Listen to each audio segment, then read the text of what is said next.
Hello my dear student.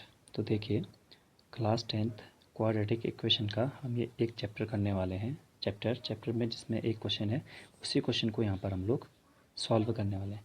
तो class 10th quadratic equation का question है, ये है। देखिए, अ train travels at a certain average speed for a distance 63 kilometre. यानी कि एक ट्रेन है जो 63 किलोमीटर टोटल जा रही है और वो किसी स्पीड से जा रही है। अभी ये पता नहीं है कि वो स्पीड है कितनी, तो स्पीड को हम मान लेते हैं कि वो x है। ठीक है, तो x किलोमीटर पर आवर हमने उसकी स्पीड मान ली। और बाद में फिर क्या बोला गया है, and travels at a distance of 72 kilometre at an average speed of 6 kilometre per hour more. यानी कि पहले स्पीड अगर x थी तो अब स्पीड कितनी हो जाएगी, वो हो जाएगी x plus 6 kilometre per our.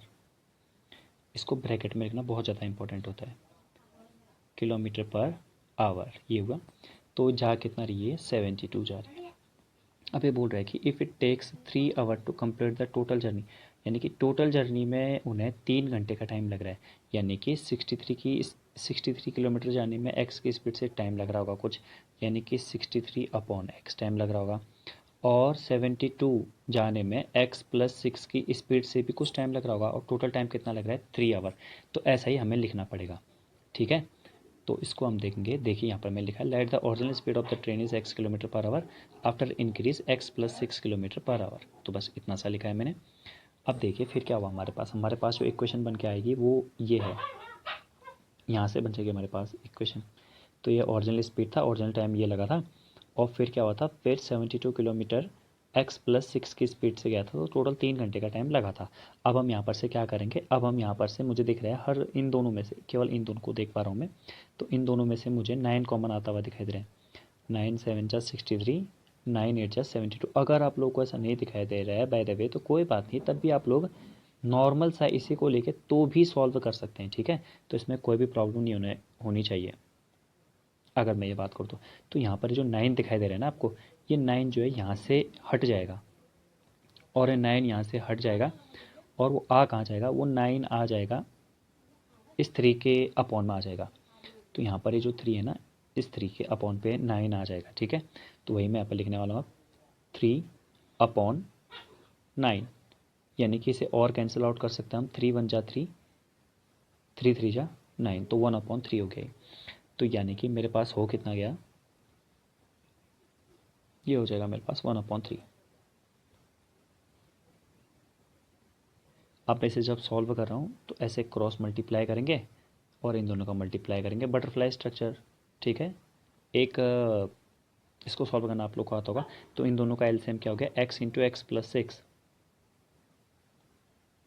और यहाँ ऊपर पे क्या बच गया, ऊपर पे 7 का मल्टीप्लाई इसके साथ करेंगे तो 7x प्लस 42, प्लस 8 का इसके साथ करेंगे तो 8x, और कितना आ रहा है हमारा आ रहा है 1/3। अब चलते हैं नेक्स्ट पेज पे। तो नेक्स्ट पेज पे चलने से पहले यहाँ पर हम देखते हैं कि हमारा आया क्या था। तो यहाँ पर हो गया हमारा, ऊपर पे हो गया 15x प्लस 42, अपॉन नीचे पे हो जाएगा हमारा एक्स स्क्वायर प्लस 6x। तो 15x प्लस 42, तो यहाँ पर मैं लिख लेता हूँ 15x प्लस 42, और नीचे पे एक्स स्क्वायर प्लस 6x। अगर दोनों को हम मल्टीप्लाई कर लेते हैं, क्रॉस मल्टीप्लाई, तो हमारे पास क्या आ जाएगा, यहाँ से आ जाएगा हमारे पास एक्स स्क्वायर प्लस 6x। मैं सीधे यहाँ मल्टीप्लाई करके लिख रहा हूँ, 15 3 जा 45x प्लस 42 का जब 3 के साथ करेंगे तो आता है 126। अब डियर मैं यहाँ पर सॉल्व करूँगा तो यहाँ पर कितना आ जाएगा, ये एक्स स्क्वायर, एक्स वाले भी 45 को मैं इस तरफ लेके आऊँगा ना, तो 45 को इस तरफ लेके आऊँगा तो माइनस का ही होगा, माइनस का बचेगा 39x, और माइनस का 126 इक्वल्स टू 0।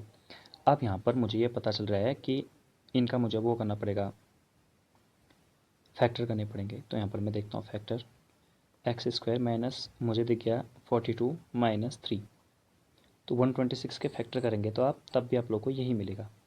और ये एक्स को मत भूल जाना, माइनस 126। अब यहाँ पर थोड़ा सा, चलो मैं यहाँ पर अच्छे से लिखता हूँ थोड़ा सा।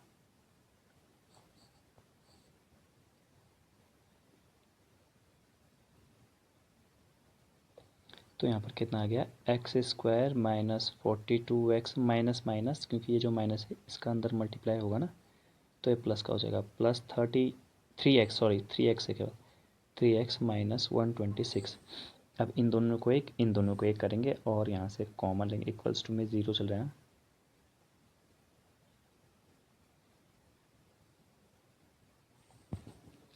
तो यहाँ पर अगर कॉमन लेंगे तो यहाँ पर होगा x, यहाँ पर हो जाएगा x माइनस 42, यहाँ पर 3, तो x माइनस 42, यानी कि हमारे पास टोटल आ कितना गया, फिर हमारे पास आ गया x माइनस 42,